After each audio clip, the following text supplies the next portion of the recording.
Hi guys. So today we are going to be talking about preference share capital in a company, and we are going to be talking about all the relevant sections and a part of sections with respect to preference share capital. I hope this video helps you revise all the provisions of Companies Act, okay, with respect to preference share capital. Okay, so the provisions of preference share capital as per the provisions of Companies Act 2013 are covered under basically three sections, that is the provision of section 43, 47 and basically 55. 55 is the major section relating to preference share capital. So guys, let us start with the basics. Yes, first, in a company there are going to be two kinds of share capital. One is going to be equity share capital, one is going to be equity share capital, and the other one is going to be preference share capital. Okay, so in a company which is limited by shares, these are the two variants of a share capital which are possible, preference and equity. So today we are here to talk about preference share capital.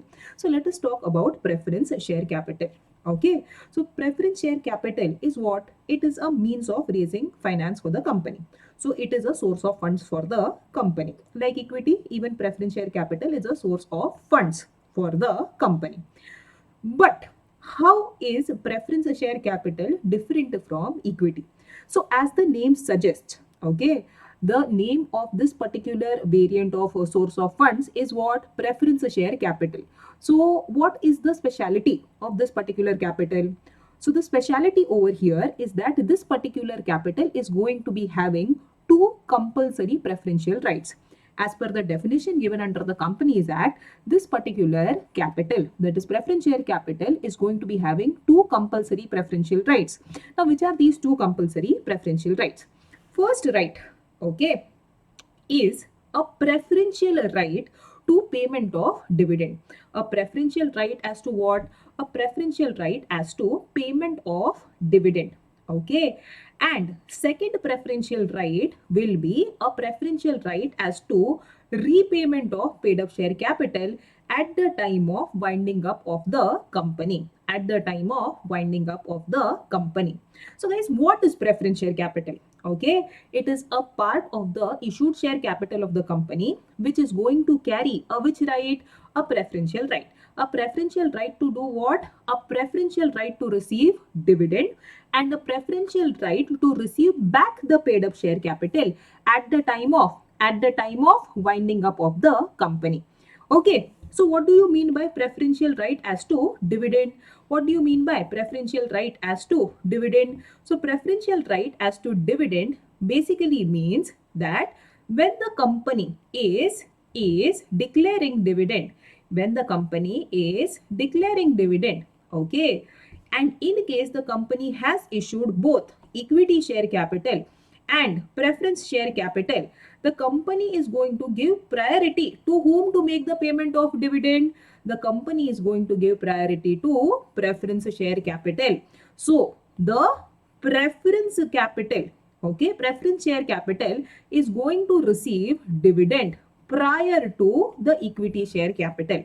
So they have a preference shareholders will have a preferential right to receive dividend. They will have a preferential right to do what? They will have a preferential right to receive dividend. Means they are going to be receiving dividend in priority. In priority to whom? To the equity shareholders. Okay. So that is one special characteristic of preference share capital. This is one compulsory preferential right which it's a compulsory preferential right which preference shareholders will have. The other preferential right is preferential right as to repayment of capital. Okay, preferential right as to repayment of capital at the time of winding up of the company. At the time of winding up of the company. So see, now when there is a winding up of the company, okay, there will be a line outside the company. There will be a queue of people asking their money back from the company. Of people asking their money back from the company. So there will be creditors, okay. The people who will be standing first in the queue to get their money will be the secured creditors. Then there will be unsecured creditors who will ask for their money back from the company. Yes. Then there will be preference shareholders.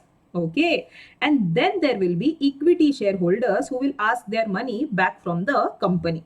So at the time of winding up of the company, at the time of returning the capital, okay, who will be the people who will be standing in the queue? Secured creditors, unsecured creditors, preference and equity. And who will be paid in priority to equity? Who will be paid in priority to equity? Preference. So first the company will pay the secured creditors, then the unsecured creditors, then company pays the preference, and then if anything is remaining, then equity will be paid. So preference shareholders have another compulsory preferential right, that is preferential right as to repayment of capital. That is preferential right as to repayment of capital at the time of winding up of the company. So at the time of winding up of the company, who will get their capital back in priority to equity? The preference is going to get their capital back in priority to equity. So first the creditors, then preference, then if anything is remaining, equity will be paid. Okay, so that is preferential right as to repayment of capital. That is about preferential right as to repayment of capital. So what is the speciality of preference share capital, guys? The speciality of preference share capital is that, okay, it is a share capital, part of the issued share capital of the company, which will carry, first point, preferential right as to what? Preferential right as to payment of dividend. Preferential right as to payment of dividend. Either this is a fixed amount or it is at a fixed rate.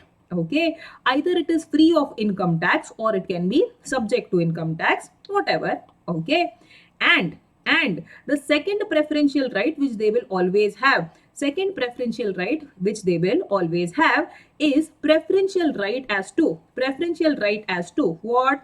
Preferential right as to repayment of the paid up share capital at the time of winding up of the company. Yes. Okay, so whenever there is winding up of the company, the capital will be returned first to the preference shareholders, then later to the equity. That is preferential right as to repayment of capital or repayment of paid up share capital at the time of winding up of the company. So any share capital which is going to be having these two preferential rights, that is preferential right as to payment of dividend and preferential right as to repayment of paid up share capital, will be referred to as preference shareholders. And any share capital which is not preferential will be considered as equity share capital. That is how equity is defined. But today's session we are going to be basically discussing preference share capital. Okay. Now, capital shall be deemed to be preference share capital even if they do not have the following two rights. Now, which are the following two rights which they are talking about? See, now over here they are talking about participating rights. Yes. So sometimes, guys, yes, sometimes preference which we speak about can be participating preference, can be non-participating preference. Now, what do you mean by participating preference? Participating preference is the preference share capital which has a right to participate in surplus profits and surplus assets. That kind of preference will be called as participating preference. Non-participating preference means they do not participate in surplus profits and surplus assets. Now, what do you mean by participating in surplus profits or surplus assets? Now, listen, when the company has a profits, okay, and decides to give dividend, dividend will be first be given to whom? Dividend will first be given to preference, later it will be given to equity. Yes, and whatever extra profit is left, that will go to reserves, and these in turn belong to whom? These in turn belong to equity. So in case there is some extra profits which is left in the company, these extra profits, surplus profits, normally belong to whom? Normally belong to equity. Okay, but in case of participating preference, the preference will share with the equity holders, with the equity shareholders, in these surplus profits. They will share with the equity shareholders in these surplus profits. Then in that case, the preference would be called as which preference? The preference would be called as participating preference. The preference would be called as participating preference. Another way the preference could become participating preference is by participating in which assets? Is by participating in surplus assets of the company. Now, what do you mean by participating in surplus assets? See, at the time of winding up, of the company, okay, the assets will be sold, liabilities will be paid off. First, you will pay off the secured creditors, then unsecured creditors, then preference, and then equity. That is how the paying off at the time of winding up will work. After that, if you still have some extra assets left, these extra assets will belong to whom? Normally, these belong to equity. But if the preference is which preference? Participating preference. If the preference is participating preference, they will participate in the extra assets which are remaining, or extra capital which is remaining. Along with equity, they will share this extra which is left. Normally, if there is anything extra remaining at the time of winding up, it belongs to whom? It belongs to equity shareholders. Yes, okay. But over here, considering that the preference is which preference? Participating preference. Considering that the preference is which preference? Participating preference. They will share this extra with whom? With the equity shareholders. Okay, so that is the concept of participating preference. Does all preference have to be participating? No. Right to participate in surplus profits and surplus assets, these are optional rights given to the preference shareholders. Yes, so they might be participating, they might not be participating. Right to participate in surplus profits or surplus assets are not compulsory rights which are given to preference shareholders. The rights which are always with the preference shareholders are which ones? Are the ones, okay, to get a preferential right as to dividend, and preferential right as to what? And a preferential right as to getting back the capital at the time of winding up. That is repayment of capital at the time of winding up. So, the capital, okay, will be considered as and will be deemed to be preference share capital. Okay, even if it may or may not be entitled to the following rights. Okay, which are the rights? Right to participate in surplus dividends, that is surplus profits, or right to participate in surplus capital, that is surplus assets at the time of winding up. So these two are optional rights: right to participate in surplus dividend or surplus profits, and right to participate in surplus capital or surplus assets. These are all which rights? These are all optional rights which may be there in preference share capital, which may not be there in preference share capital, depending upon the terms of the issue. Are they compulsory rights? No, they are not compulsory rights. If these rights are there, then the preference could be considered as which preference? Participating preference. Otherwise, it is considered as normal preference, that is non-participating preference. Yes. Now, the voting right. See, whenever you give something extra, now there is some drawback also which comes along with those extra rights which you get.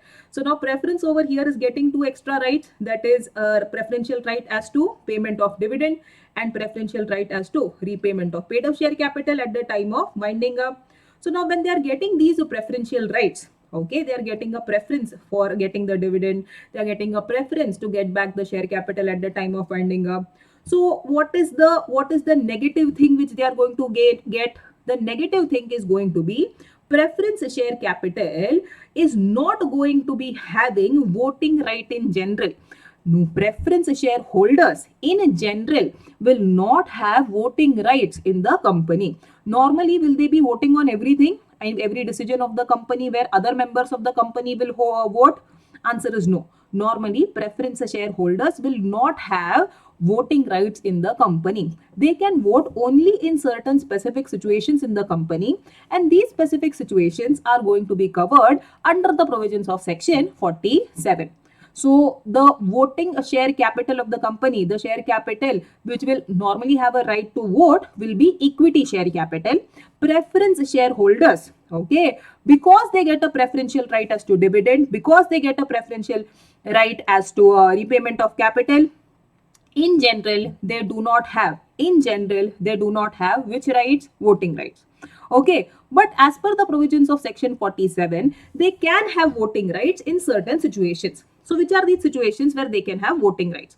Okay, so what have they spoken about over here? Have a look, have a look. See, what is the point saying? The point says that preference shareholders can vote on the following resolutions. Yes, so this is the provision of which section? This is the provision of section 47. So see, what is 47 saying? 47 is saying that preference shareholders can vote on the resolutions which are directly affecting their rights as preference shareholders. So if there is a resolution which is directly affecting the right of the preference shareholder, then in that case, will preference shareholders have a right to vote on those resolutions? Will preference shareholders have a right to vote on those resolutions? The law says yes, they will have a right to vote on those resolutions. So say in case I want to make 8% preference into say 10% preference. Okay, yes, I am increasing the right to dividend of those preference shareholders.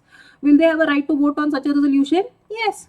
Okay, because these are resolutions which are directly affecting. These are resolutions which are directly affecting their rights. So they will have a right to vote on those particular resolutions. They will have a right to vote on those particular resolutions which are directly affecting their rights. Which are directly affecting their rights. So those kind of decisions which directly affect the rights of the preference shareholders, can they vote on these resolutions? Answer is yes, they can vote on these resolutions. Yes. Second type of resolution where preference shareholders can vote is resolution for what? Resolution for winding up of the company. So if there is a resolution which is to be passed for doing a voluntary winding up of the company, yes, will preference shareholders have a right to vote on it? Answer is yes, preference shareholders will have a right to vote on this particular resolution. Then, if the resolution is for what? Is for the repayment or reduction of equity or preference share capital. The resolution is for what? Repayment or a reduction in equity or a preference share capital. Then in that case, again, preference share capital holders will have a right to vote on this resolution. So which are the resolutions where preference share capital holders will have a right to vote? Yes, preference shareholders will have a right to vote. So first is resolution directly affecting their rights, then resolutions for winding up of the company, then resolutions for repayment or reduction of equity or preference share capital. These are the resolutions where preference shareholders will have a right to vote. Otherwise, in general, they do not have a right to vote in the company. Okay. But if, see, why you had taken away their voting rights? Because you had said no, you will get a dividend, no, you will get what do you say, repayment of capital at the time of winding up in priority. Okay, so all of these assurances you had given to them. But the law says if you had said, oh, you are going to get a preferential right as to dividend, the normal presumption is yes, I will get preference dividend every year. So if you do not pay them dividend, a company does not pay them dividend for 2 years or more, then the law says that, okay, now preference will have a right. To vote on all the resolutions placed before the company. You had taken away their right to vote, saying that they are going to get a preferential right to dividend and all. So the law says then so logically you should pay them every year. But if you haven't paid them for how many years or more, if you haven't paid them dividend for 2 years or more, then the law says that then preference has to be treated on par with equity. Yes, and then preference will get a right to vote on. All the resolutions placed before the company. Yes, so that is the point. And this particular point covers the voting right of preference shareholders. Okay. Yes, so this is about the voting right of preference shareholders. Now, going ahead. So we have covered what is preference shareholder, who is a preference shareholder, what is preference share capital, two compulsory rights of preference shareholders. Okay. Optional rights, that is participating rights. We have covered those also. Yes. We have seen what is participating and non-participating preference. Now, let us have a look at some further nitty-gritties of the provisions relating to preference share capital. Okay. So now, let us talk about types of preference share capital. See, on the basis of dividend payout, yes, we have already spoken about participatory preference and non-participatory preference. So when they have a right to participate in surplus assets and surplus profits, that is in surplus dividends, okay, and surplus capital, where they will have a right to participate in that along with equity, okay, then the preference will be called as which preference? Participatory preference. Otherwise, it is normal preference, that is non-participatory preference. Okay. Then what do you mean by cumulative dividend? Cumulative dividend means, say for example, in the year 1819 you did not pay them dividend. Okay. For example, in the year 1819 you did not give them dividend. Yes. Okay. Then in 1920, when dividend has to be paid to preference, you will have to pay them for 1819 also. So dividend in case of cumulative preference will keep on getting accumulated, till the time company does not pay it. The dividend over here is going to keep on getting accumulated till the time company does not pay it. So if 1819 you did not give, in 1920 you will have to give for 1920 also and 1819 also. Okay, so that is called as which dividend, which type of preference? Cumulative preference, where the dividend is going to get accumulated, till the company does not pay it. So if company did not pay in 1718, 1819 and is paying in 1920, then they'll have to pay for 1718 also, 1819 also and 1920 also. So when the dividend keeps on getting accumulated till the time the company does not pay it, the dividend would be referred to as which dividend? The dividend would be referred to as cumulative dividend. The dividend would be referred to as which dividend? Cumulative dividend. Yes. So that is cumulative dividend. When the dividend does not get accumulated, the dividend is referred to as which dividend? Non-cumulative dividend. What do you mean by does not get accumulated? Means if you did not pay the dividend in the year 1819, okay, fine, then company did not have profit. You did not pay, no problem. In 1920, when you are paying, you will have to pay it only for that year.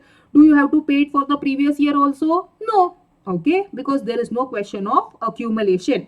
Okay, so over here, the dividend does not get accumulated. Okay, if you do not pay it for a particular year. If you do not pay it for a particular year, when it does not get accumulated, the dividend would be non-cumulative and the preference share would be a non-cumulative preference share. Yes. So I hope this point is clear. Yes. Where the dividend keeps on getting accumulated till the time you do not pay it, it is cumulative preference. Yes. Non-cumulative will be, it does not get accumulated. You have profits this year, you pay. You don't have, you don't pay. It is okay. Next year you do not have to pay for the past year also. Not required. That was non-cumulative. Participatory, right to participate in surplus dividend, surplus capital. Yes. And non-participatory does not have these particular rights. So I hope these points are clear with respect to types of preference on the basis of dividend payout.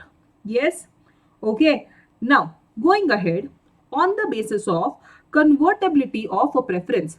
Preference can be convertible preference. Preference can be convertible preference or non-convertible preference. Now, what do you mean by convertible and non-convertible? Convertible means preference, okay, which at the time of maturity, okay, that is at the time of redemption of the preference, okay, instead of getting your money back from the company, getting your money which you have invested back from the company, you can have the preference at the time of maturity converted into equity share capital of the company. So when the preference at the time of maturity gets converted into equity share capital of the company instead of getting your cash back, then the preference is referred to as convertible preference. Okay. Yes. So instead of getting your money back at the time of maturity or redemption, you are getting equity for your preference. Then it will be called as which preference? Convertible preference. Now this preference can be either optionally convertible at the option of the investor or it can be mandatorily convertible preference, or it can be which preference? Mandatorily convertible preference. Mandatorily convertible preference means what? Which will have to be compulsorily converted as per the terms of the issue. Now, when you say convertible, either the whole thing can be convertible, so it can be fully convertible preference, or it can be partially convertible preference. Yes, it can be either. Partially means only a part of it would be converted into equity. Yes, fully convertible means the whole thing could be converted into equity. Yes. So conversion can be mandatory, can be optional, can be partial, can be full, depending upon the terms of the issue. And non-convertible preference means at the time of redemption, you are going to get your money back. You are not going to get equity for it. That is non-convertible preference. Means the preference which is not going to get converted into equity at the time of redemption of the preference. Yes. So I hope the concept of convertible and non-convertible preference, optionally convertible, mandatorily convertible preference is clear. Yes. Okay. And on the basis of redeemability, okay, preference can be redeemable, irredeemable. See guys, the concept of irredeemable preference shares currently is not in picture because Companies Act 2013 does not permit the issue of irredeemable. Companies Act 2013 does not permit the issue of irredeemable preference. That is not allowed as per the provisions of Companies Act 2013. Okay, so currently the preference which can be issued, okay, as per the provisions of Companies Act 2013 is only redeemable preference. Is only which preference? Redeemable preference. So what is redeemable preference? Okay, preference whose after its maturity period, after the duration of the preference, the money will have to be paid back to the shareholder. Yes, to the preference shareholder. That kind of preference is redeemable. Okay. Yes. So preference is always redeemable, guys. It is not the permanent share capital of the company. After the duration of the preference is over, money will be paid back to the preference shareholder. Okay. So that is redeemable preference. In today's date, all the preference which is issued by the company has to be which preference? Has to be redeemable preference. All the preference which is to be issued by the company has to be which preference? Has to be redeemable preference. Okay. I hope this point is clear. Yes, because the provisions of section 55 is going to prohibit the issue of non-redeemable preference or irredeemable preference. Okay. So I hope the types of preference shares are over here. Fine. So now let us look at the other provisions of section. Let us look at the other provisions of section 55. Yes. So let us have a look. Now, a company, okay, which is which type of company? A company which is a company limited by, yes, limited by shares cannot issue which preference? Cannot issue irredeemable preference. Cannot issue irredeemable preference. So you cannot issue preference which is issued for like a permanent period of time. That is not allowed. Preference is always redeemable. After the duration is over, you will have to give the money back to the shareholder, to the preference shareholder. Yes. Okay. Or you will have to convert it into equity as the terms of the issue may be.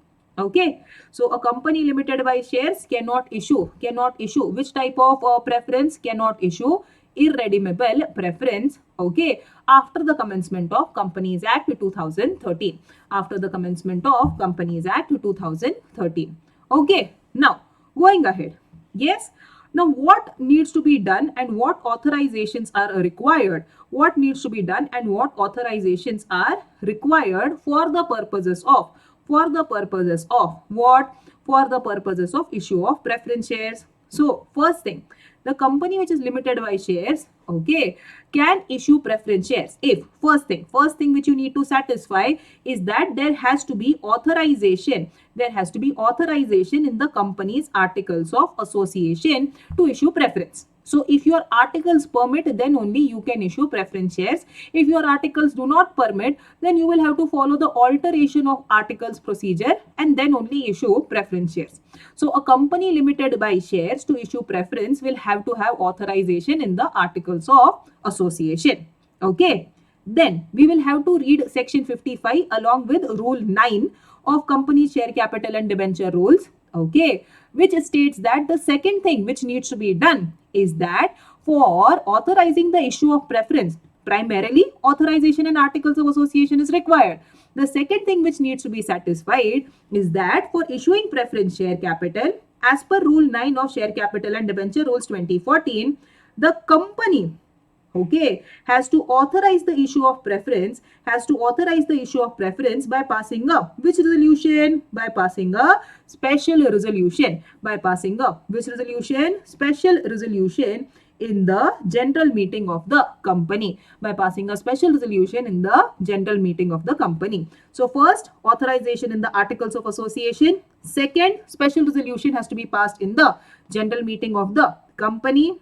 Then going ahead, after these two things are done, there is another thing which you need to check as per the provisions of Rule 9 before issuing preference share capital. Okay, so the other thing which you need to check for, as per the provisions of Rule 9 is that there should be no subsisting default. In what? No subsisting default means what? There is no existing default in redemption. In what?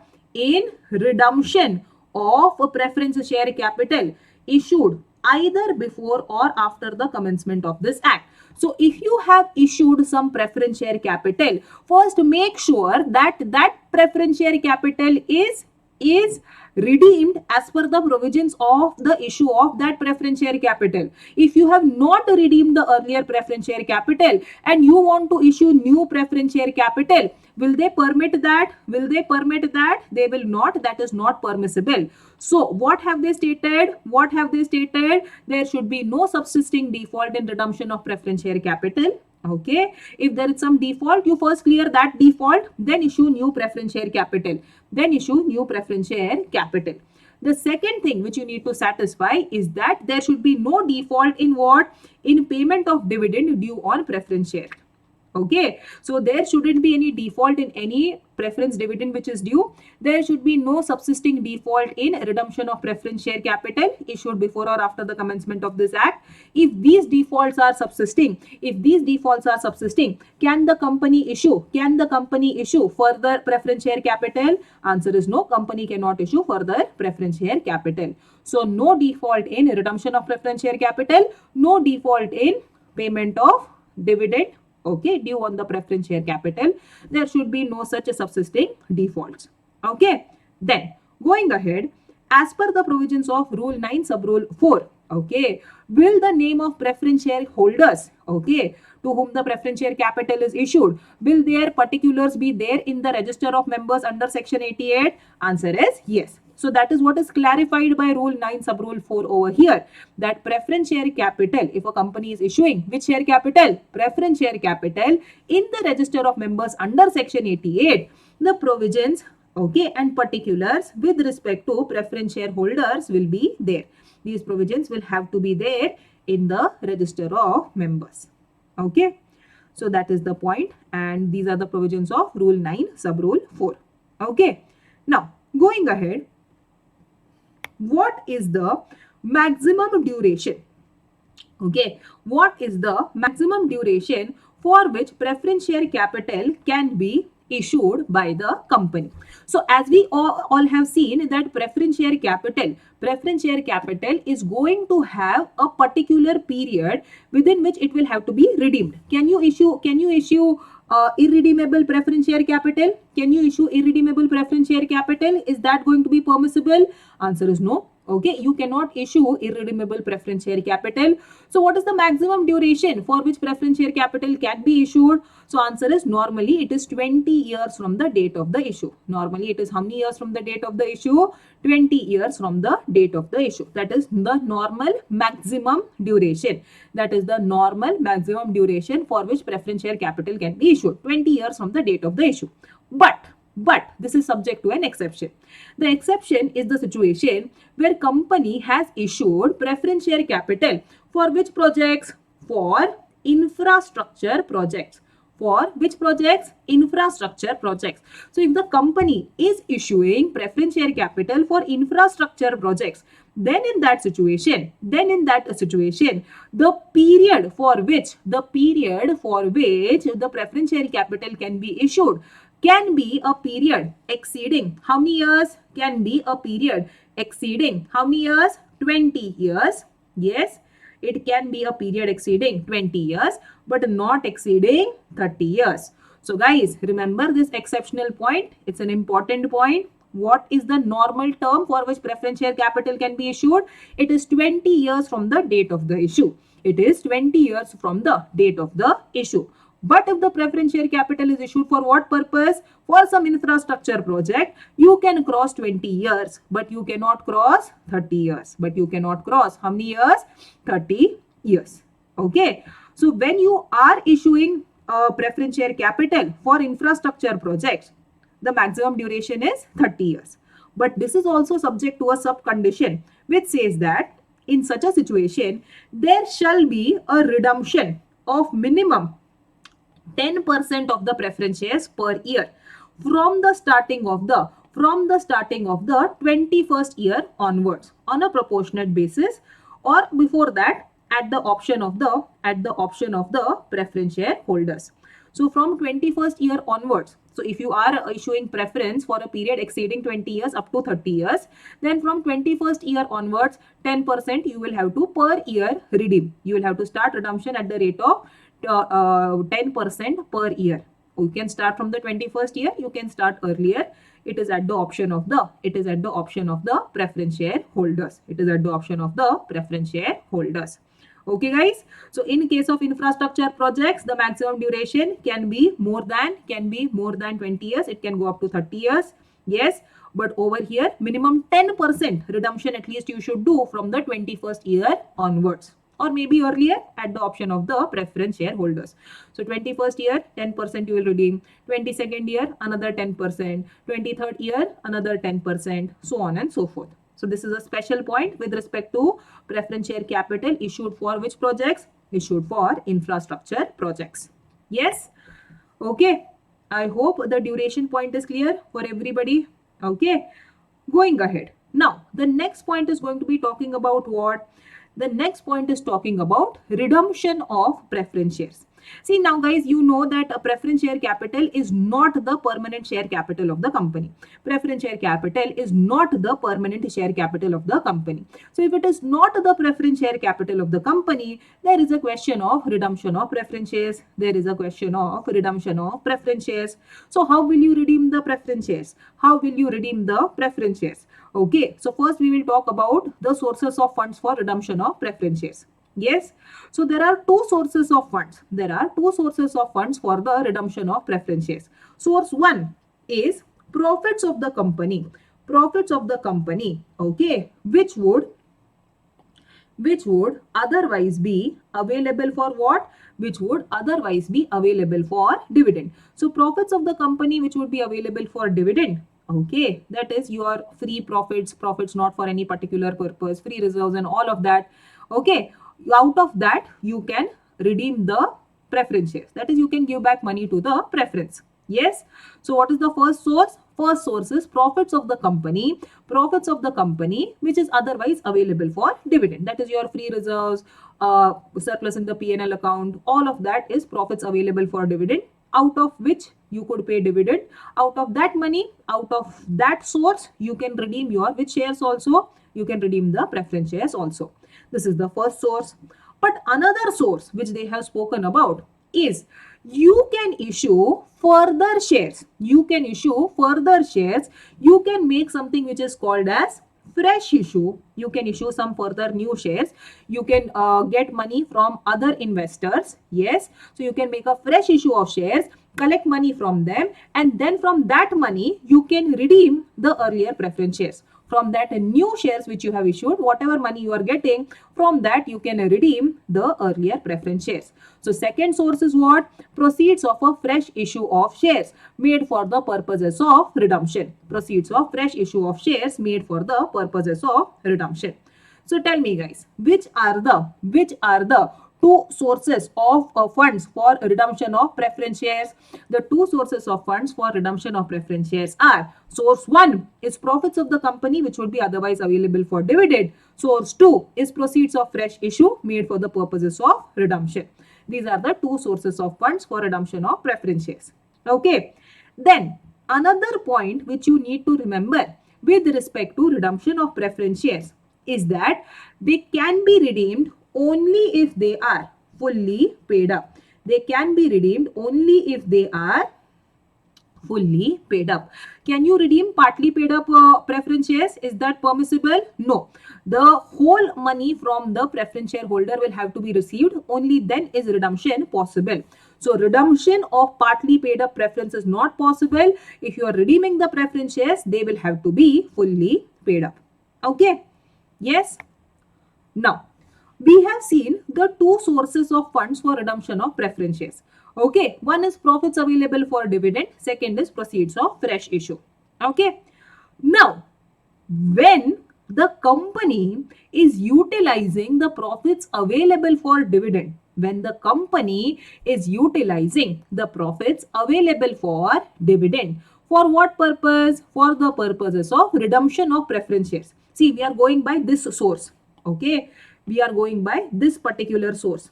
Okay, so if we are going by this particular source, okay, for redemption of preference shares, then over here will come the concept of a special account or a special reserve called as capital redemption reserve account, called as capital redemption reserve account. See, now listen, whenever you are doing the redemption of preference shares, whenever you are doing the redemption of preference shares, either you make a fresh issue, new money is coming into the company, and then you are redeeming the old preference shares. Okay, then there is no problem over here, because even if there is a cash outflow which is happening at the time of redemption, even if there is a cash outflow which is happening at the time of redemption, you also have a inflow. You also have a inflow from the fresh issue. So over here, there is no problem. Everything is fine, because even if outflow is happening, there is inflow which has taken place. Cash has also flown into the company by the fresh issue. So all is good over here. But when you are utilizing reserves and other profits which are available for dividend, for the purposes of redemption, then in this situation, what will happen? In this situation, the money in the company is getting depleted, cash in the company is getting depleted. Okay, yes, we are utilizing the reserves, profits, etc., which was available for dividend for the purposes of redemption. There is an outflow which is happening without any inflow. There is an outflow which is happening without any inflow.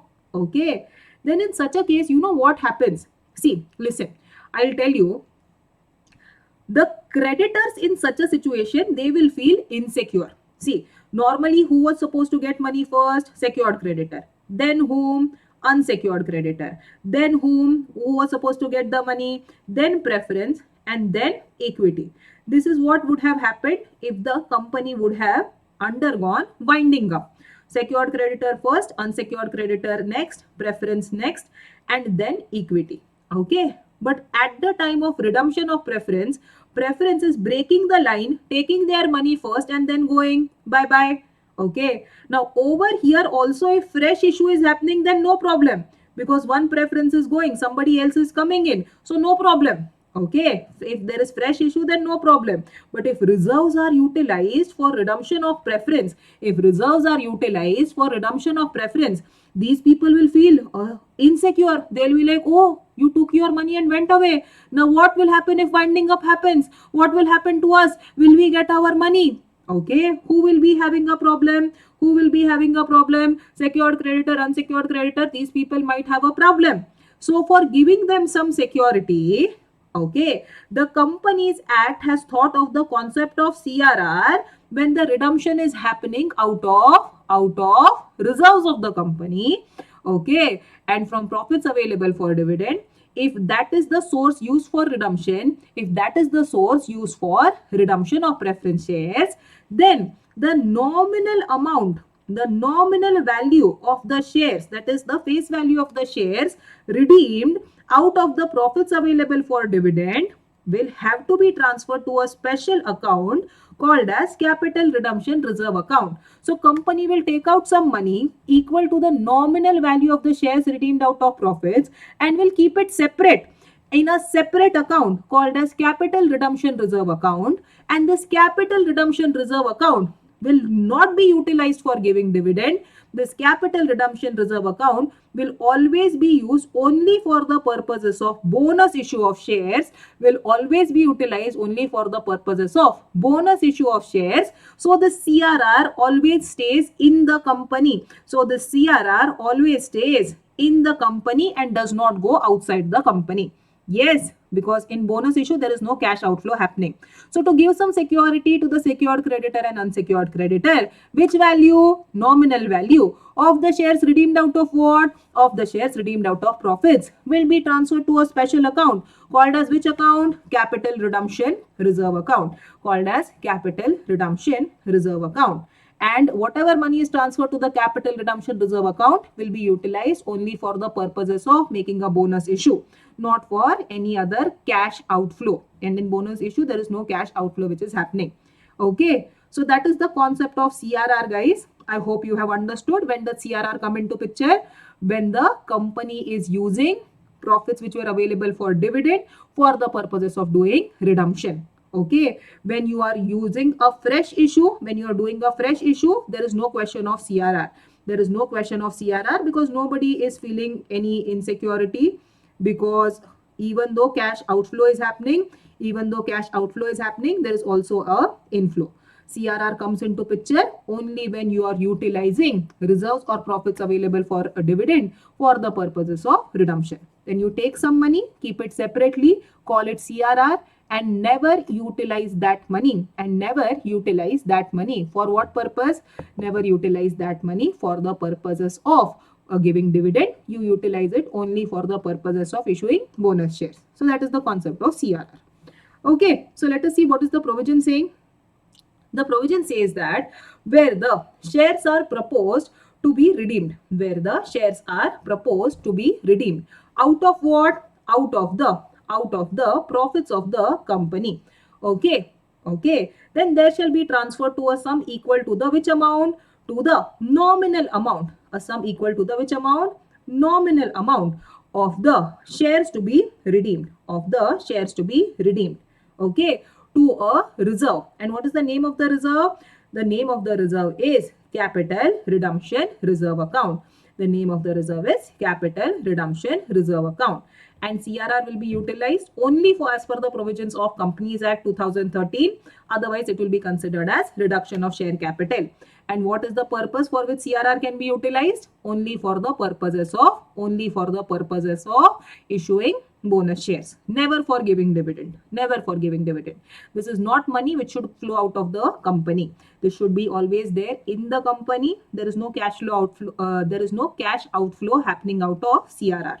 Okay, so that's the concept of CRR. Yes, fine.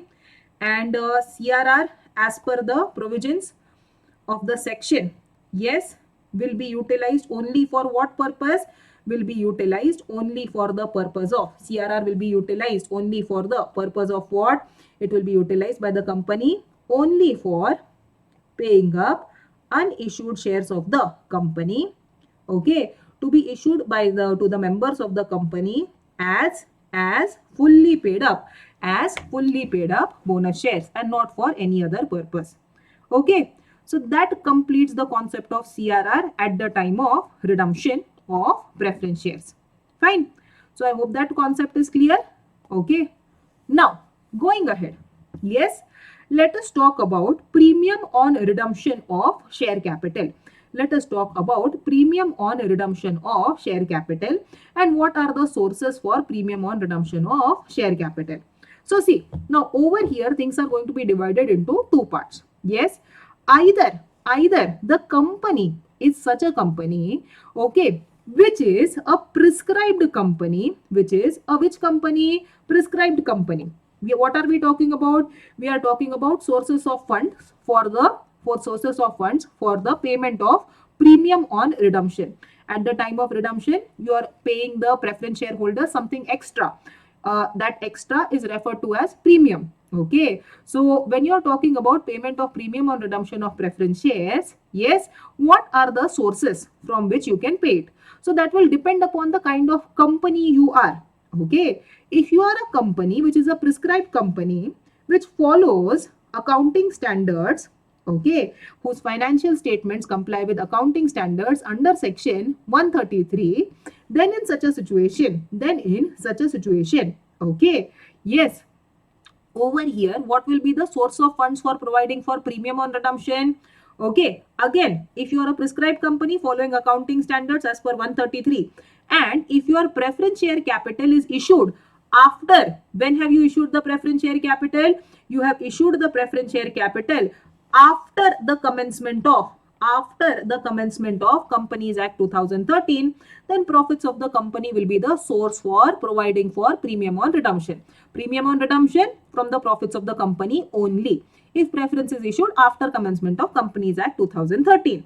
But what if preference share capital is issued on or before? What if it is issued on or before the commencement of Companies Act 2013? Then you can utilize profits of the company also. You can utilize the securities premium account also for the purposes of providing for premium on redemption. For the purposes of providing for premium on redemption of preference share capital. Yes. So what are the sources for premium on redemption? If the company complies with accounting standards and is a prescribed company, if it is issued after commencement of Companies Act, then only profits of the company can be utilized for premium on redemption. If preference is issued on or before Companies Act commencement, then profits of the company can also be utilized and securities premium account of the company can also be utilized. But if the company is not a prescribed company following accounting standards, if the company is not a prescribed company following which standards? Accounting standards. That is, it is some other company. Then in that case, this company can utilize both profits of the company also and securities premium account also. This company can utilize both profits of the company also and securities premium account also for providing for what? Premium on redemption of preference shares. Yes. So prescribed company following accounting standards. Again, two cases. Preference is issued after Companies Act commencement or on or before Companies Act commencement. If it is after, then only profits of the company is a source.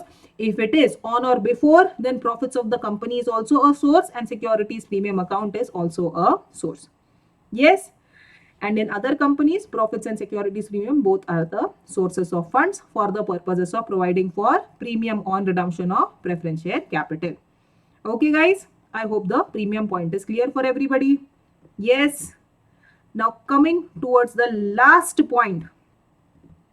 Okay, the last point with respect to preference share capital in section 55, the last major point which we are going to cover over here is that what will happen if the company is not in a position to redeem any preference share capital or pay some dividend on the preference share capital. So company does not have money to pay back the persons who have invested in the preference share capital of the company. They do not have money to pay off the preference shareholders. They do not have money to pay to the preference shareholders. Then this particular part which is unpaid by the company is referred to as unredeemed preference. Okay.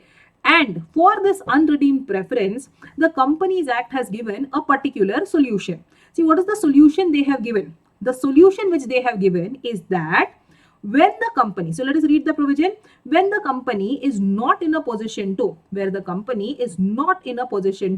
do what? Redeem any preference shares, redeem any preference share capital or pay any dividend on such preference share capital, then what can the company do? Then the company can, with the consent of, with whose consent? With the consent of holders of 3/4 in value of the preference share capital. They will have to take the consent of whom?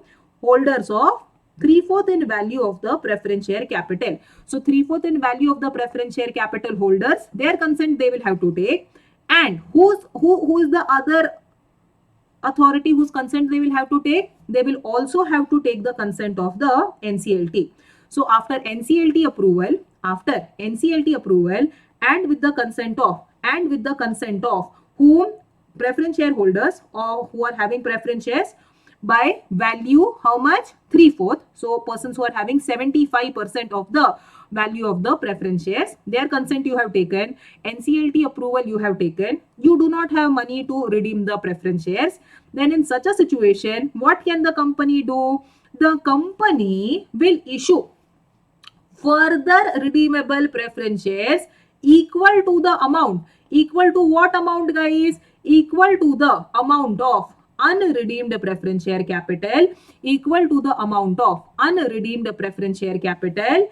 Okay, and by doing this, on issue of such a further redeemable preference shares, the unredeemed preference shares will be assumed to have been redeemed. They will be deemed to have been redeemed. Okay, did you understand what happened over here? Okay, company had, say for example, 10 lakhs of preference shares which they had to redeem. They had some 10 lakhs of preference shares which they had to redeem.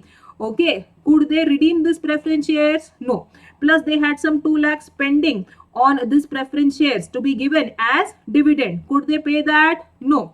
So what they did, for this 12 lakhs of remaining amount to be paid, they issued further preference shares of 12 lakhs to the earlier preference shareholders. They are like, you take this, we cannot pay you in cash, so we are giving you new preference shares of that much amount. By giving you new preference shares worth 12 lakhs, the earlier preference shares, okay, will be deemed to have been redeemed. It will be deemed to have been redeemed. Okay, so instead of giving you cash, instead of giving you payment in cash, I am giving you further preference share. Okay, can the company do it just like that? No, company will have to take the consent of 3/4 in value of the preference shareholders. Company will have to take the consent of 3/4 in value of the preference shareholders, plus they will require NCLT approval. Okay, if these 2 points are complied with, then in that case company can go ahead and give new preference shares worth the amount of the money which it had to pay to the preference shareholders. And if this is done, the earlier preference share capital will be assumed to have been redeemed. The earlier preference share capital will be assumed to have been redeemed. Okay, so this is one solution which the Companies Act has given to the company in case company is not in a position to redeem any preference share capital or is not in a position to pay the dividend on the preference share capital. Then do 2 things: take the consent of 3/4 in value of the preference shareholders, take NCLT approval, issue further redeemable preference shares of the amount which was remaining, including the dividend amount. And by doing this, the earlier preference share capital will be deemed to have been redeemed. Okay, guys? Yes. So going ahead, yes. We don't have to take the consent of 100% of the preference shareholders. We have to take the consent of only preference shareholders having 3/4 in value of the share capital. So there could be up to 25% of the share capital, preference share capital, being held by some people, and they could be having a problem with respect to this issue of preference shares. They'll be like, no, we don't want new preference shares. Give us our money back. So what will we do with those people? Yes. So over here, they have clarified that when NCLT is giving this approval, okay, if there are some people who have not consented to the issue of these new further preference shares, okay, there are some people who have not consented to the issue of these further redeemable preference shares. What will happen to these people? NCLT, while giving the approval, okay, will also give an order that forthwith, that is immediately, preference share capital held by such persons who have not given their consent to the issue of further preference shares, who have not given their consent to the issue of further redeemable preference shares, their shares will be forthwith immediately redeemed. They'll be like, you take your money and go. Okay, do immediate redemption of those people. Those people could be the persons who are holding up to 25% of the value of preference share capital. So over here, they will be like, take your money and go. NCLT will order forthwith redemption for these people. NCLT will order forthwith, that is immediate redemption for these people. Okay. Yes, this is one thing which the NCLT will factor in. They will consider this while giving the approval for the conversion, or rather for the issue of further redeemable preference shares, instead of doing the redemption of the earlier preference shares. Whoever is saying no, no, no, NCLT will say redeem their shares. NCLT will say redeem their shares. Yes. So that is the point. Plus, whenever you are issuing such further redeemable preference shares, will it amount to an increase or in the share capital, or will it amount to a reduction in the share capital? They have said no. So issuing further redeemable preference share capital or redemption of preference share capital is not assumed to be, is not considered as a increase or reduction, is not considered as an increase or reduction in the share capital of the company. So issue of further redeemable preference share capital or redemption of earlier preference share capital is not deemed to be an increase or reduction in the share capital of the company. Okay, guys. So that is it, and this completes the provision of section 55 as well. Yes. So we have today covered all the provisions of sections in the Companies Act with respect to preference share capital. So whatever provisions, relevant provisions relating to preference share capital were covered under 43, 47 and 55. We have covered all of those provisions relating to preference share capital. I hope this helped you revise, and take care.